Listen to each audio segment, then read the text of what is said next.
여종의 주인들은 자기 수익의 소망이 끊어진 것을 보고 바울과 실라를 붙잡아 장터로 관리들에게 끌어갔다가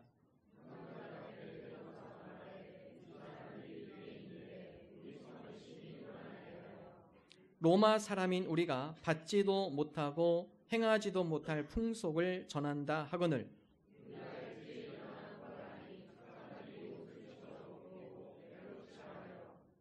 많이 친 후에 옥에 가두고 간수에게 명하여 든든히 지키라 하니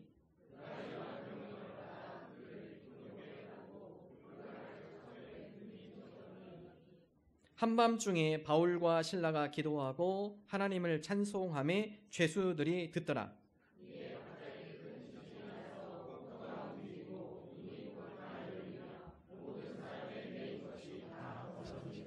아멘. 우리 지난 주간 함께 말씀을 나누며 사도 바울 그들이 전도하며 여러 가지 고난과 핍박이 있었지만 하나님께서 주시는 힘, 주를 힘입어서 그들이 일어섭니다. 헬라 원어로 일어서다 이 말을 아나스타스, 주님께서 주신 힘으로 벌떡 일어나는 거죠. 지난 한 주간 여러분 주님께서 주신 새 힘으로 살으셨습니까? 행여나 오늘 하나님 우리 마음이 힘들고 어렵지만 오늘도 주님의 은혜를 사모합니다. 우리에게 아나스타스, 주님께서 부으신 은혜의 힘, 그 힘으로 일어서게 하시고 그 힘으로 새롭게 시작하게 하여 주옵소서. 주님께 주신 그 힘을 가지고 우리가 주님의 길을 따라가는 것입니다. 그래서 제자라는 것은 우리의 마음을 고정하는 것이죠. 우리의 마음을 굳히는 것입니다. 주님, 우리가 세상에 여러 현대 우상들이 많지만 그것이 우리 삶의 우선순위 두지 않겠습니다. 우리 마음이 온전히 주님을 향하고 우리의 삶이 주님 앞에 굳어지기를 원합니다. 주님의 따라가는 그 길로 우리가 행하기를 원합니다. 우리 가운데 두 우상을 섬기지 않겠습니다. 두 주인을 섬기지 않겠습니다. 주님만을 바라보며 주님을 따라가는 제자의 삶이 되겠습니다. 바울은 바로 이곳에 그의 모든 인생을 걸었습니다. 어떻게 하면 주님을 따르는 제자들로 하여금 주님을 섬기고 주님을 따라가는 그러한 제자들로 양육을 할까? 우리가 바로 그러한 제자의 삶을 살아가는 저와 여러분 되기를 주님의 이름으로 축원합니다. 세계의 미녀 올리비아 하세, 그녀가 결혼을 하고 토크쇼에 출연을 했습니다. 여러 이야기를 나누다가 진행자가 다음 같은 질문을 던집니다. 하세 씨, 많은 남성들이 당신한테 프로포즈를 했었을 텐데 그 중에서 어떻게 이 남자가 나의 배우자다라고 확신할 수 있었습니까? 이 질문을 던지자 하세가 갑자기 사회자의 눈을 가렸습니다. 제 눈동자가 무슨 색깔이죠? 사회자가 너무 당황해서 대답을 못합니다. 그러자 하세가 다음같이 이야기합니다. 그는 이 질문에 답한 유일한 사람입니다. 내 눈동자 안 보고도 내 눈동자의 색깔이 무슨 색깔인지 알아맞힌 남자, 저는 그 남자와 결혼했습니다. 왜냐하면 나를 그만큼 관심 있게 봐왔고 나의 세밀한 부분까지 알 정도 되면은 나를 그만큼 사랑하는 사람이기 때문에 제가 그 남자와 결혼을 했습니다. 여러분, 우리가 관심을 갖는다라는 것, 그 사람에 대한 사랑의 마음이 있는 것입니다. 우리가 관심을 갖는다라는 것, 그에 대한 열정과 마음이 담겨 있다라는 사실이죠. 바울이 그랬습니다.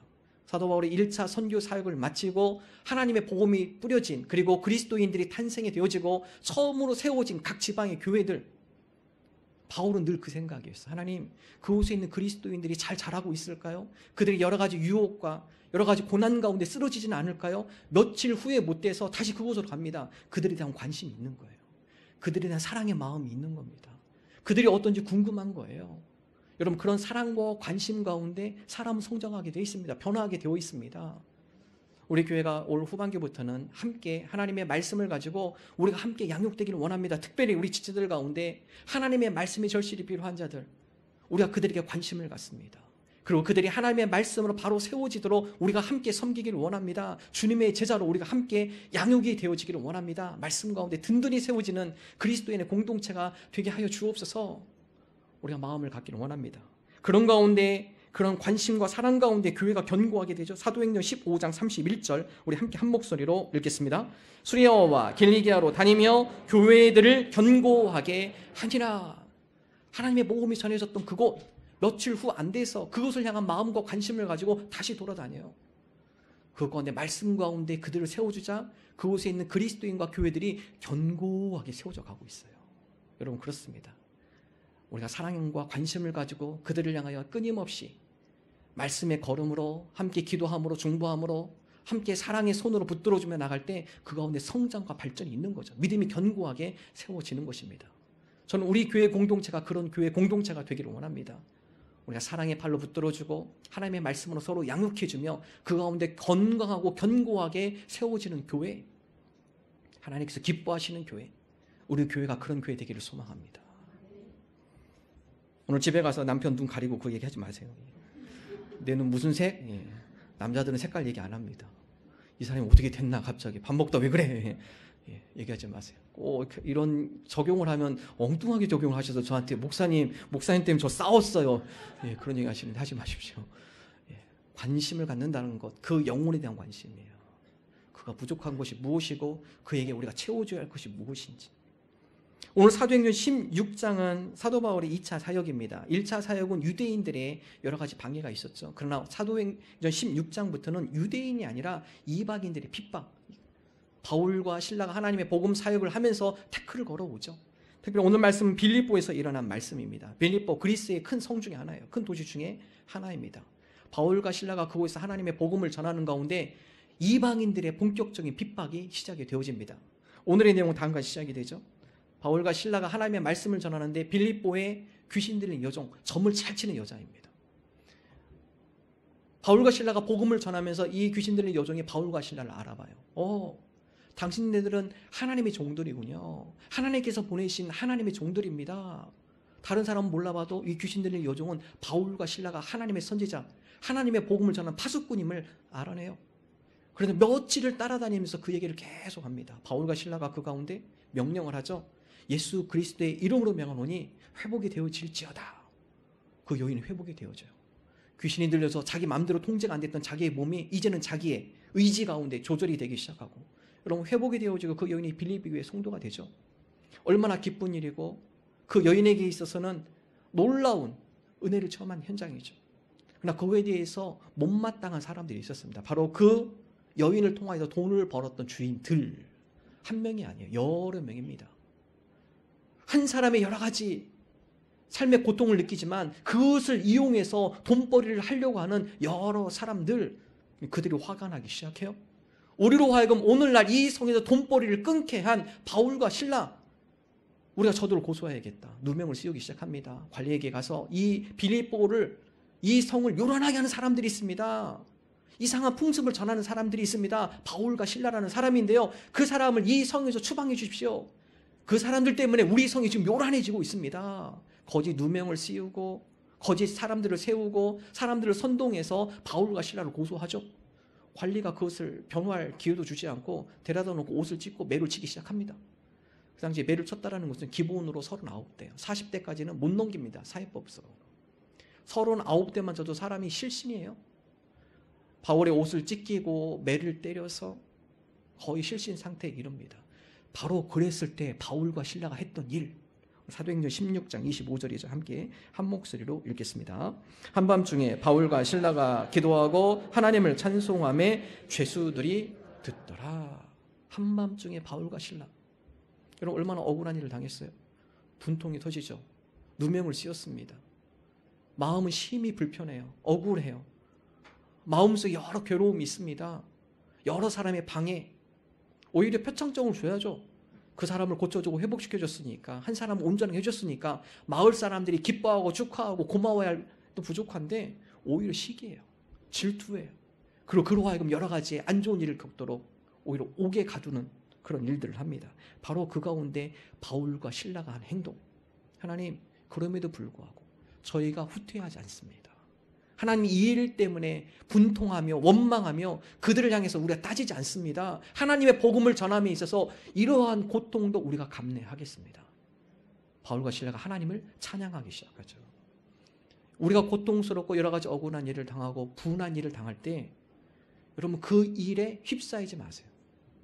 누군가 우리에게 태클을 걸어와요. 우리의 마음을 아프게 하고 우리의 기분을 상하게 하고 우리의 여러 가지 모습들을 꼬집꼬집 캐기 시작하고, 여러분 그 일로 그 사람으로 하여금 휘말려 들어가시면요 오히려 더 손해입니다.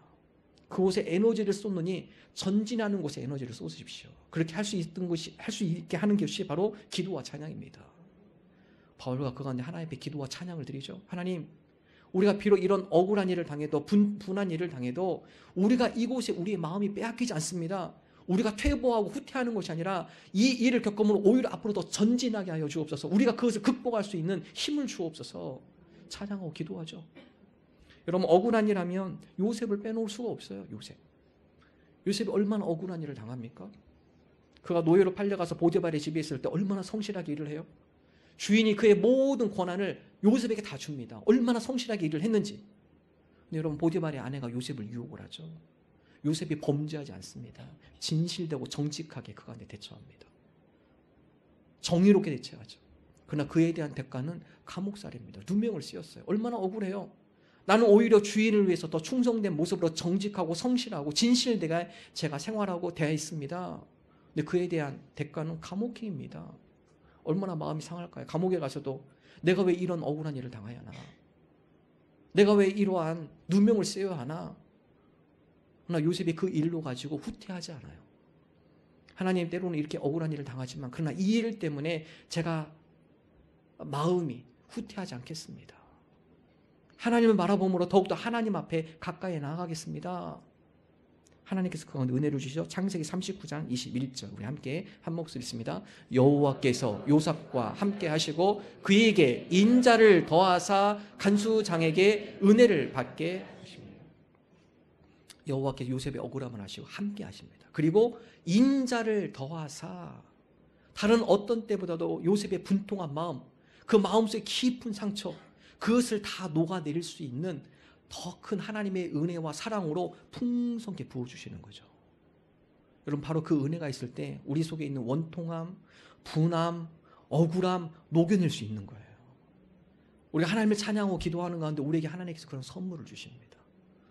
어떤 누군가가 여러분을 괴롭히고 그것 때문에 여러분의 마음이 심히 괴롭고 감정이 조절이 안 되고, 여러분 그때 찬양과 기도를 잊지 마십시오. 하나님이 이러한 원통함과 억울함과 분함도 녹여버릴 수 있는 하나님의 인자하심, 그 인자하심을 나에게 더하여 주옵소서. 그것조차도 녹여버릴 수 있도록, 그리고 나로 하여금 앞으로 전진할 수 있도록, 그 일에 내가 휘말려 들어가지 않도록 오히려 하나님 앞에 더 가까이 나갈 수 있는 길을 우리에게 열어 주옵소서. 여러분, 신앙은 자꾸 진보해야 돼요. 바울도 마찬가지죠. 사역하면서 얼마나 온통한 일이 많아요. 바울이 거기에 휩쓸려 들어가지 않아요. 방해와 태클, 시기, 모함, 그 가운데 그 소용들에 매몰되지 않고 다시 전진하며 다른 지역으로 떠나요. 그곳에 다시 복음을 전하는데 전진한 것을 성경 기록을 하고 있죠.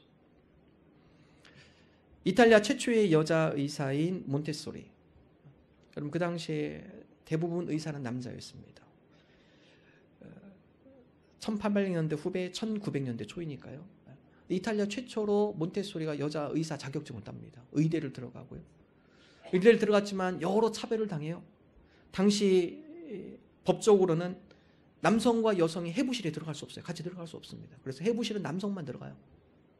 남자가 다 실습하고 다 끝내고, 그리고 몬테소리는 언제 들어가냐? 남자들이 다 간 뒤에 밤에 혼자 해부실 들어가서 혼자 자기가 칼로 다 실습하고, 차별이 심했죠. 그가 의대를 졸업했지만 병원에서 부르는 데가 없어요. 우리 여자 의사 안 씁니다. 상당히 많은 차별을 당했습니다. 그런 가운데 몬테소리가 좌절하지 않아요. 그 가운데 끝끝이 인내하며 그 길을 걸어갑니다. 그러다 보니까 나중에는 교육에 관심이 많아요. 교육학자가 됐습니다. 특별히 지체장애자들을 유심 있게 봐요. 그 당시에는 지체장애자들 사람 취급 안 했어요. 방에 가다 놓고 그냥 먹을 것만 던져주고, 그런 모습의 몬테소리가 마음속에 거룩한 부담감을 갖죠. 내가 이 아이들을 키워야겠다. 그 아이들을 유심히 관찰하고 여러 가지 놀이 기후를 주고 학습해 보니까 이 아이들이 만지면서 촉각이 발달되고 뇌가 발달되고 조금씩 변화가 일어나요. 그래서 몬테소리 교육이 전 세계로 많이 퍼졌죠. 좋은 도구들, 교육의 방법들, 인격적인 여러 가지 교육의 과정들, 이런 것들을 학문화시켰죠. 그가 교육학자로 자리를 점점 잡아감에 있어서 많은 보수적인 교육학자들이 자꾸 공격합니다. 몬테소리를 공격하고 그를 깎아내리고 어떻게 하면 그를 그 위치에서 떨어뜨릴까. 나중에 몬테소리가 교육학자로서 존경받는 인물이 됐을 때 한 기자가 물어봅니다. 선생님은 의사 시절도 그렇고 또 교육학자로서 많은 사람들이 선생님을 흔들어 들려고 시기하고 모함하겠는데 왜 한마디도 대꾸하지 않았습니까? 왜 한마디도 선생님 변호하지 않으셨어요? 그들에 대해서 따끔한 혼을 내줄 수도 있었을 텐데 왜 한마디도 그들을 향해서 따끔한 말을 하지 않으셨나요? 몬테스로가 당같이 얘기해요. 내가 사다리를 올라가는데 개가 와서 자꾸 내 발꿈치를 물으려고 합니다. 나에게는 두 가지 선택의 방법이 있습니다. 첫 번째, 그 개가 자꾸 내 발을 묻으려니까 발로 자꾸 차내는 거. 첫 번째 방법. 두 번째 방법, 그 개가 나를 물지 못하도록 더 높이 쭉 올라가는 거. 나는 두 가지 방법 중에 후자를 선택했습니다. 내가 그 사람들하고 자꾸 이거가지고서 신경전하고 변호하고 이런 데 에너지를 쏟기보다 오히려 그들이 따라올 수 없을 정도로 그곳을 향하여 더 에너지를 그곳에 투자하며 나는 더 높이 올라갔습니다. 에너지를 엉뚱한 데 소비하지 말라는 거죠. 다른 사람이 태클 들어올 때 그 태클 막느냐고 거기서 알가불가 하지 말라는 것이 오히려 그들이 도달할 수 없을 정도로 더 앞으로 진보하면 된다. 여러분 그렇습니다. 우리 신앙 가운데 여러 가지 우리로 하여금 방해하는 사람들, 우리의 마음을 상하게 하는 사람들, 때로는 여러 가지 주변에서 직장 생활 가운데 태클이 들어오는 것들, 여러분 그곳에 많은 에너지 낭비하지 마세요. 우리가 앞으로 진보하기를 원합니다. 우리가 찬양과 기도하는 가운데 그것까지도 다 소화할 수 있는, 그것까지도 녹여버릴 수 있는 그런 은혜를 주셔서 우리가 앞으로 전진해 나가는 신앙인들이 되게 하여 주옵소서. 우리가 이러한 믿음으로 나가는 저와 여러분 되기를 주님의 이름으로 축원합니다. 두 번째, 오늘 말씀에 보면 바울과 실라, 그가 한밤중에 그런 어려운 가운데 하나님을 향하여 기도하고 찬양한 것, 그것은 바로 바울과 실라가 그의 시선을 하나님께 고정했다는 것을 의미해요. 어려운 일이 있지만 주님, 우리가 그곳에 한탄하고 원망하는 것이 아니라 그럼에도 불구하고 우리의 마음이 하나님을 향하여 고정되었습니다. 우리의 시선을 고정합니다. 우리 다시 한번 16장 25절 우리 함께 한 목소리로 읽겠습니다. 한밤중에 바울과 실라가 기도하고 하나님을 찬송하며 죄수들이 듣더라. 한밤중 폭풍이 지나간 거예요. 매를 맞고 그 가운데 옥에 갇히고 그럴 때는 정신이 없었습니다. 도대체 일이 어떻게 된 건지. 모든 것들이 끝나고 감옥에 들어왔어요. 특별히 이 성경 말씀을 보면 깊은 옥에 가두었다. 이 깊은 옥이라는 것은요, 당시 중범죄자들만 가두는 곳이에요. 굴을 깊게 파서 땅 밑으로 또 깊게 파서 사형수들, 그들이 도망 나오지 못하도록 중범죄자들을 깊은 옥에 가둬요. 바울과 실라가 그 깊은 옥에 갇히도록 중범자의 대우를 받았다라는 것이죠. 이제 모든 폭풍이 지나갔어요. 한밤중에 고요히 생각해 봅니다. 몸은 만신창이가 됐고 손과 발은 착고에 묶여서 움직이지 못하고, 그리고 모든 폭풍이 지나간 다음에 오늘 도대체 무슨 일이 있었던 건가? 왜 이런 일이 우리에게 닥친 건가? 내가 왜 그렇게 매를 39대까지나 맞았는가? 내가 왜 그때 로마 시민권이야 얘기하지 못했을까? 아니면 그들이 얘기했을 때 나에게 변호할 시간을 줘, 내가 왜 그들에게 한마디 대꾸도 못했을까? 한밤중에 여러 생각이 왔다 갔다 하겠죠. 그러다 보면 억울하다, 그때 내가 조금 이렇게 할걸, 그런 생각도 왔다 갔다 했겠죠, 머릿속에. 그럼에도 불구하고 바울과 실라가 하나님을 찬양해요. 그곳에 마음을 두는 것이 아니라 그럼에도 불구하고 하나님, 이런 여러 가지 고난의 과정이 있지만 그럼에도 불구하고 내가 하나님 앞에 기도와 찬양하는 것을 쉬지 않겠습니다. 내 마음이 주님을 향한 시선이 다른 곳으로 가지 않도록 나의 온 마음을 주님 앞에 고정합니다. 나의 시선을 주님 앞에 고정합니다. 여러분, 우리가 찬양과 기도할 때 우리의 마음이 주님 앞에 고정이 돼요. 힘들고 어려울 때 찬양과 기도를 통해 우리의 마음이 다른 곳에 빼앗기지 않도록 주님 앞에 고정을 시켜주는 것이에요. 찬양과 기도가 우리의 인생 가운데 판을 뒤흔들어 놓는 것이죠. 마태복음 14장에 보면은 예수님께서 오병이어의 기적을 통한 후에 예수님의 제자들을 건너편, 갈릴리 호수가 건너편으로 배를 태워서 보내십니다. 예수님께서는 다시 산으로 올라가서 혼자 기도하시죠. 제자들이 한참 갈릴리 호숫가를 노를 지으며 왔습니다. 근데 갑자기 바람이 불기 시작해요. 여러 가지 위험에 처했습니다. 근데 그 상황을 아시고 예수님께서 산에서 기도하다가 호숫가로 내려오세요. 무리를 거는데 배 위에 있는 제자들이 그걸 보고 깜짝 놀라죠. 야, 유령이다, 유령. 우리가 이제는 죽겠구나. 근데 멀리서 소리가 들려요. 내니 안심하라. 얘들아, 나야 나. 걱정하지 마. 예수님의 모습을 확인한 후 베드로가 너무나 기쁜 나머지, 주님, 오늘 주님께서 무리를 걸어서 오신 것처럼 나에게 명하셔서 주님 앞에 갈 수 있도록 나에게 명령해 주십시오. 예수님께서 한마디 하죠. 베드로야, 나와. 와라. 베드로가 믿음을 가지고 배 밖으로 뛰쳐나갑니다. 주님을 향해서 걸어가요. 갑자기 시선이 바뀌어요. 주님을 보고 걸어갈 때는 잘 걸어갑니다. 근데 갑자기 바람이 휙 부니까 바람이 시선이 가요. 바람이 시선은 가운데 다시 밑을 보니까 새카만해요. 그런 가운데 물속으로 붕덩 빠져들어가죠. 예수님께서 즉시 그 가운데 베드로의 손을 붙잡고 건져주십니다. 한마디 하죠. 왜 의심해?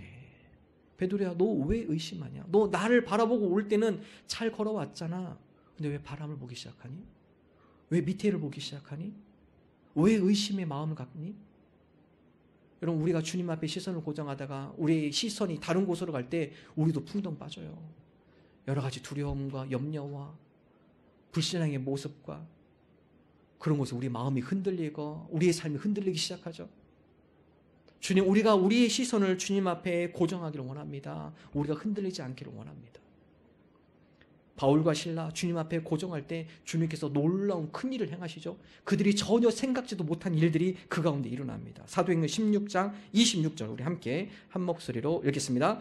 이에 갑자기 큰 지진이 나서 옥토가 움직이고 문이 곧 다 열리며 모든 사람의 매인 것이 다 벗어진지라. 바울과 실라가 그의 마음을 고정해서 하나님 앞에 기도할 때, 하나님, 우리로 하여금 이 옥에서 탈출할 수 있도록 이 매인 것이 다 풀어지게 하여 주옵소서, 이렇게 기도하지 않았어요.